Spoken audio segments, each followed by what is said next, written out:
Assim, pessoalmente, o segundo filme é o que eu menos gosto da trilogia. Mas Sim. isso não significa que eu acho o filme ruim, tá? Tipo, eu ainda acho o filme sensacional. Eu acho que como Mas, uma sequência, ele é muito bom. Eu acho que ele cumpre o papel de ser uma boa sequência pro primeiro, não é tipo sim, uma queda estratosférica assim de qualidade. Ele segue uma lógica racional do primeiro. E tipo, pô, agora, né, Berk mudou completamente seus valores em relação aos dragões e ao dia a dia daquela comunidade. Como que estão as coisas agora? É bem sim. legal.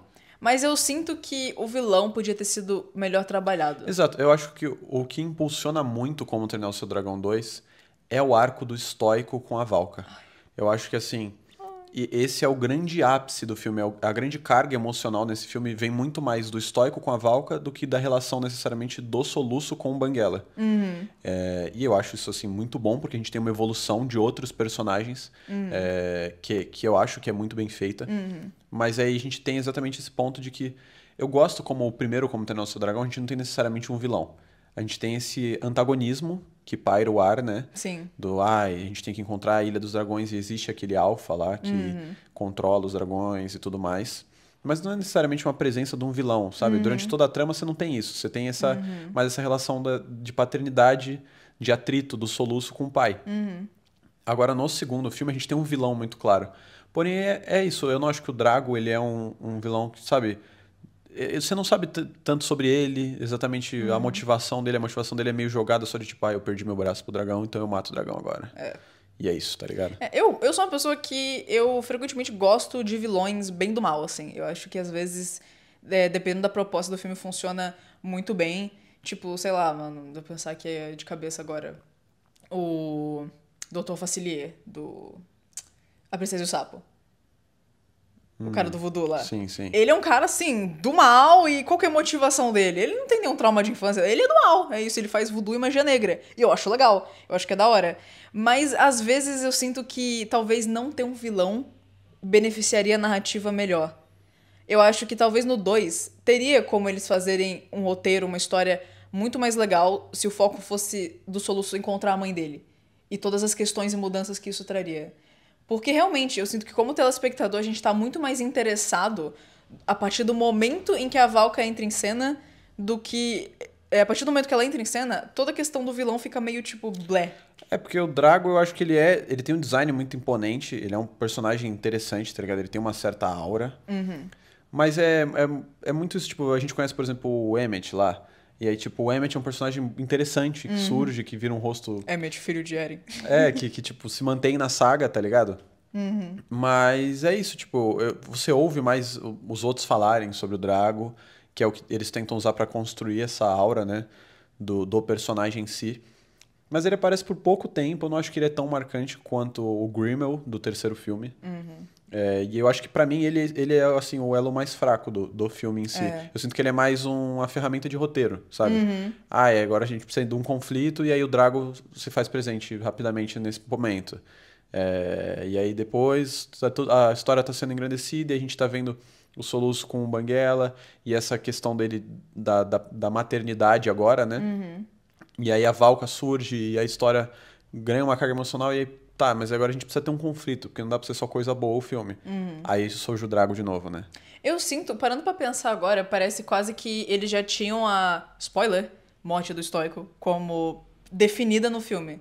Definida na saga. Tipo assim, o Estoico vai morrer em algum momento e a gente precisa achar um jeito de como ele vai morrer. Do que, tipo assim, seria necessário meio que pro soluço e pro desenvolvimento do personagem dele como indivíduo essa perda do pai. Porque aí, né, depois ele vai assumir o cargo e tudo, e tem toda essa questão da dificuldade que ele tem, dessa falta do pai. E como que ele vai substituir o pai? Então eu sinto que no 2 eles parece que foi meio. O Draco ele serve apenas para ter um motivo pra morte do Stoico. Porque senão, se fosse, né, só um roteiro do tipo do encontro da mãe, desse amadurecimento, dele descobrir esse santuário dos dragões e tudo, não iria ter um conflito claro que pudesse possibilitar na morte do estoico. É porque o terceiro filme, a grande construção é isso, é de que ele não é o pai dele e ele ainda é levado muito por esse altruísmo meio cego, meio inocente demais, né? Do Soluço, que é a sua maior fraqueza, de certo modo. Mas que tudo vem como consequência da perda do estoico, né? Porque ele não queria necessariamente assumir o posto do pai, né? É.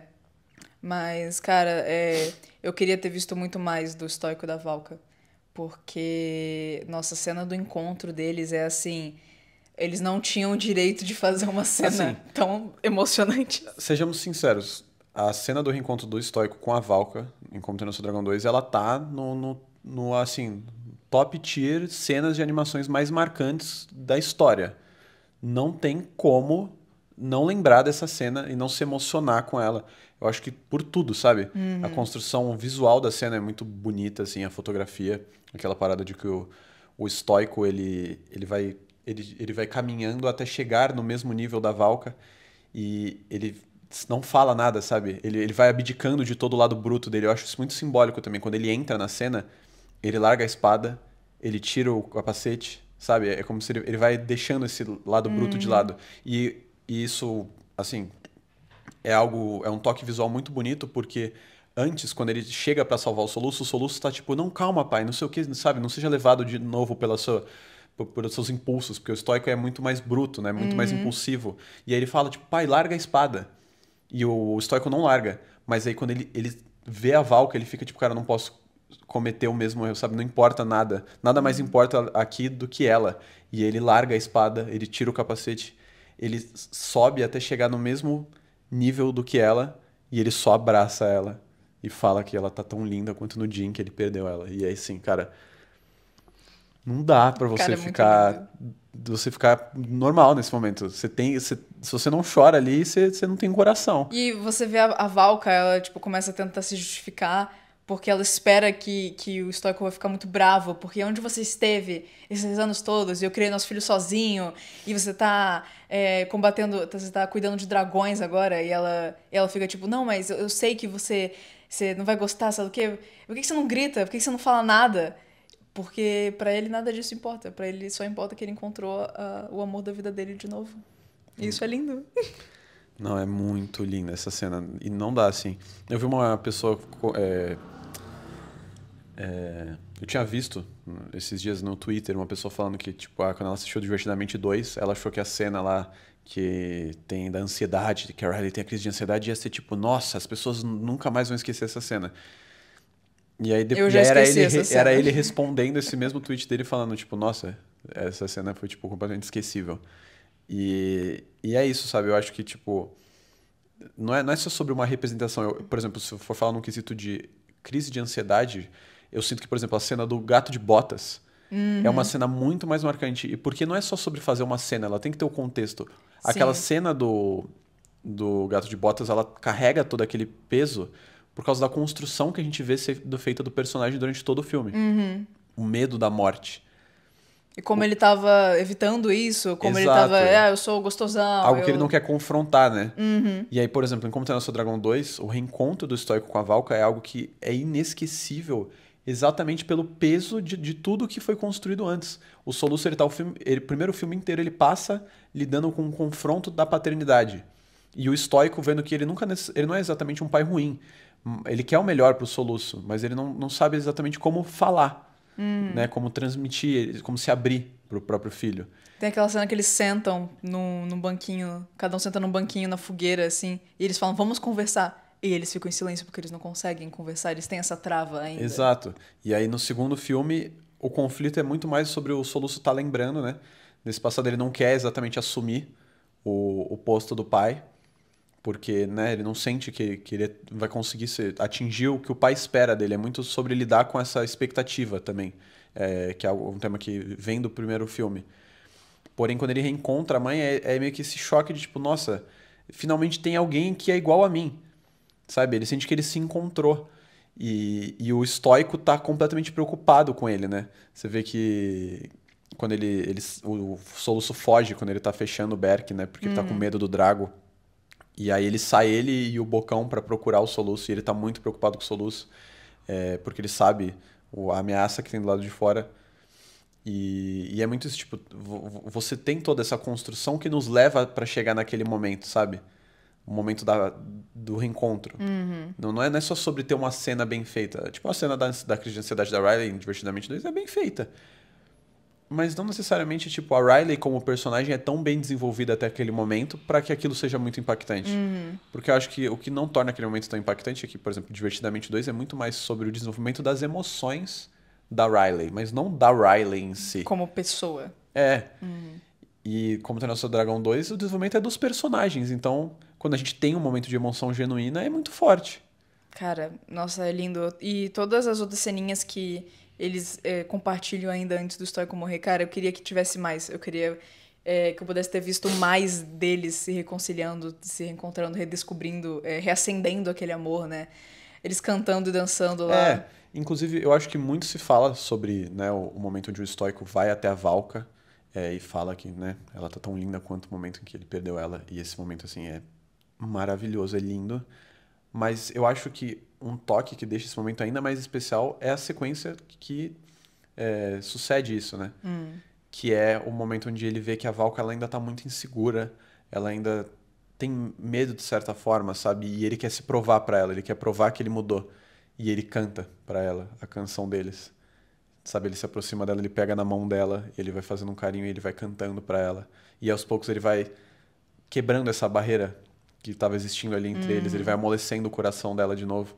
E aí quando ele sente que tipo não vai dar, ela vira e ela canta. E aí ela finalmente se entrega mais uma vez pra ele. É muito lindo. E eu acho que esse momento ele engrandece o que a gente viu antes, sabe? Eles cantando um pro outro é muito, muito bonito. Muito, muito bonito mesmo. Você vendo o soluço, ver os pais dele nesse momento é tão lindo, porque é como se ele tivesse, minha família tá completa agora, sabe? Tipo, você vê o soluço só olhando e, tipo, rindo assim, vendo, provavelmente vendo o pai dele fazer algo que ele nunca viu, né? Que é cantar e dançar. E com a mãe dele que... Aí o Bocão vai cantar, ele não para, Bocão, para. Deixa eles, sabe? É o momento deles. Ai, é lindo. É lindo. É uma pena, cara, assim, eu sinto que... Apesar de que eu entendo que, né, do ponto de vista da narrativa, a morte do Stoico, ela serve esse propósito pro personagem do Soluço. Cara, eu queria que eles tivessem tido um pouco mais tempo, velho. Eles mereciam ter mais tempo. Mas é exatamente isso que traz o peso, né? Tipo, ele finalmente reencontrar ela e perder ela tão rápido e ele se sacrificar, né? Porque ele corre pra salvar ela e aí depois ele corre pra salvar o Soluço. E ele se sacrifica pelo Soluço, sabe? É lindo, é um ato completamente altruísta de um cara que, de certa forma, era visto como mais bruto, como uma pessoa não tão sentimental, né? Então conclui também o arco do Stoico como pai de uma forma linda. Muito bom. Muito bom. E assim, agora falando sobre outros quesitos não tão emotivos do segundo filme, eu gosto muito de como eles evoluem o quesito ação do segundo filme. Porque o primeiro filme, a gente não tem tanta ação mesmo. É mais no final do filme, né? No final do primeiro filme a gente tem a grande luta ali, né? Com o Alpha e os outros dragões. E o pessoal chegando também, aprendendo a usar os outros dragões, né? Astrid também. Mas no segundo filme a gente tem muito mais embate, sabe? Aparece os caçadores com mais armas e redes.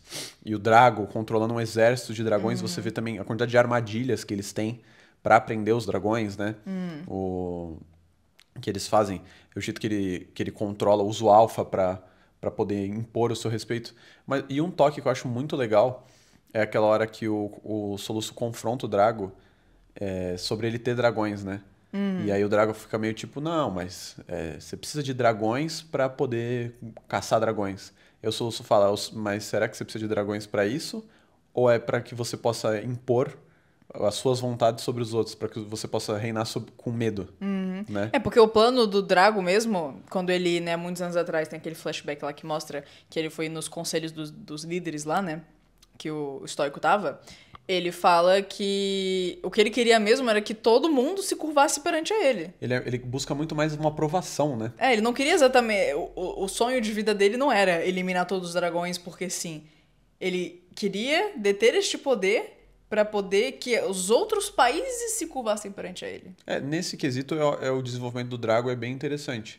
Eu realmente não tinha pensado nisso até agora. Olha só. É tanto. É porque não é algo que é tão bem desenvolvido assim na narrativa. Eles dão suas pinceladas ali, né? É algo que você tem que pegar depois, tipo, era isso. Porque é nesse momento que o Soluço fala também, esse gotcha do Soluço, que fica um pouco mais claro, que é né? meio expositivo, né? Tipo, é meio, de certa forma, preguiçoso.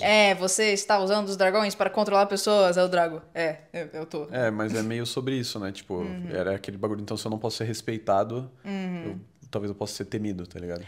De novo, eu acho que o problema do 2 é que ele tenta. Talvez tenha muitos temas sendo tratados de uma vez.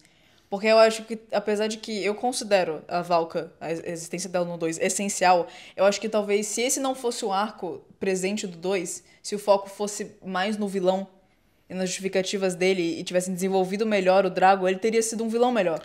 Que eu acho que às vezes também não necessariamente a gente precisava ter um vilão, né? Podia ser um antagonismo, mais uma vez. De novo, eu acho que se não tivesse o Drago no filme. Por isso só, tipo, existem caçadores de dragões ainda no mundo, tá ligado? Mas não necessariamente o Drago. E a Valka ela surgiria como essa heroína que luta contra esses caçadores de dragões. Mas se fossem caçadores mais vagos, né? Tipo, pessoas assim, não necessariamente um vilão. Sim, e que é a ponte de conexão entre o Soluço e o Estoico, mais uma vez, né? Eu acho que talvez teria sido melhor, porque, eu admito que o Drago, apesar de eu achar ele um vilão meio fraco, ele tinha muito potencial. O design dele é muito legal. Ele é um vilão meio doidinho, assim, eu achava meio engraçado. Que ele chamava os dragões girando a espada e só gritando. Gritando muito alto. Mano, isso é muito engraçado. Não era um assobio, não era tipo alguma coisa, era tipo. Porque o Grimmel, no terceiro filme, ele controla, tem aqueles dragões que ele controla usando o veneno deles. Ele é mas mais ele um vilão. assobia. Tipo, ele assobia, e aí ele, tipo, dá os comandos. O Drago é tipo... E aponta, e tipo, puxa. Eu achava muito engraçado. Porque você espera que ele faça algo mais assim, né? Tipo, ei, vem aqui. Não, ele só, tipo, grita. Mas é imponente. Funciona. Acho que também pro design de personagem do Drago em si, que ele é mais robusto, né? Do que o Grimmel no terceiro filme. Casa, né? Eu acho que funciona, mas... É isso, tipo, eu acho que ele tinha um potencial da hora ali como um vilão. Mas acaba ficando meio... Perde o brilho comparado com o arco da Valka. Uma coisa que eu acho que a gente não costuma falar tanto sobre Como Treinar o Seu Dragão é o desenvolvimento da Astrid também como personagem. Porque eu acho muito interessante que ela não é só o interesse romântico. Entendeu? Ela é uma personagem que ela tem vontades muito fortes, que ela deixa muito clara. E que ela, de certa forma, complementa o Soluço, mas ela não é só uma extensão dele. Sim. Sabe? No primeiro filme, claramente ela era o oposto do Soluço, sabe? Ela era tudo que o Soluço deveria ser. Ela era muito mais proativa, muito mais talentosa, enquanto o Soluço não levava jeito pra nada do que era esperado pela sociedade em que ele estava inserido. E, de certa forma, ele muda ela com o seu lado o seu jeito mais sensível, né? A sua forma de enxergar o mundo. Ela mesma admite isso pra ele, né? Depois, no tudo que ela se tornou foi graças ao Soluço. Tudo que ela é, né? Tipo, exato, ela diz que ela deve muito do que ela se tornou a ele. E isso é muito interessante, porque tem muitos momentos onde o Soluço duvida de si mesmo e ele não tem tanta certeza do que ele tá fazendo ou não. E a Astrid é quem tá ali pra ajudar ele. E eu gosto da forma como isso é desenvolvido nos 3 filmes, sabe? Porque é isso, não é só um interesse romântico feito pra vender, sabe? São personagens bem desenvolvidos, personagens complexos e que trazem um impacto ou outro. E não tem só um peso na balança, né? Tipo, nem tudo gira ao redor do Soluço. Muitas vezes o Soluço depende dos outros pra ajudar ele, né? Ele depende do apoio dos amigos. E isso é muito legal. Tipo, eu acho isso muito bem desenvolvido dentre eles. E, você chegar no terceiro filme, você ter esse momento onde a Astrid fala que, sabe... Ela também ajuda ele a enxergar que ele tem que se enxergar como pessoa, né, como um indivíduo, e não somente viver para o Banguela. E, depois eles se casando. É muito linda aquela cena, sabe? Eu acho que o desenvolvimento deles como casal é muito bem feito. Porque não é também aquele romance Disney lindo, de tipo, flores e borboletas no estômago e tudo. Você vê, a partir, né, do 2 e do 3, que claramente eles se gostam, eles são casal, eles sentem amor um pelo outro, mas não é aquela coisa melosa também. Eu sinto que é muito bacana porque é uma representação diferente de um relacionamento, eu acho, tipo, típico, assim, de uma animação, de um filme infantil voltado para crianças. Porque não é algo puramente lúdico e perfeito, né? Tipo, eles têm atritos. Você vê que é muito mais uma parceria muito sólida que eles têm, acima de tudo, e que eles também se amam. Não é, tipo, aquele relacionamento água com açúcar, de tipo, ai, sentimentos, ai, soluços, sabe o quê? Tipo, não, sabe? A Astrid não é assim. Ela não é essa mulherzinha delicada que vai, tipo... Eles se provocam. Eles, tipo, tiram sarro com a cara um do outro e tudo, eles brincam. E eu acho que é bacana, justamente por ser a representação de um relacionamento que é diferente do E tradicionalzão, que soa assim. muito mais real, muito mais palpável. Combina muito mais com eles como personagens, assim, Exato. do que se fosse, tipo, um negócio capricho, água com açúcar. Sim, eu acho isso muito legal.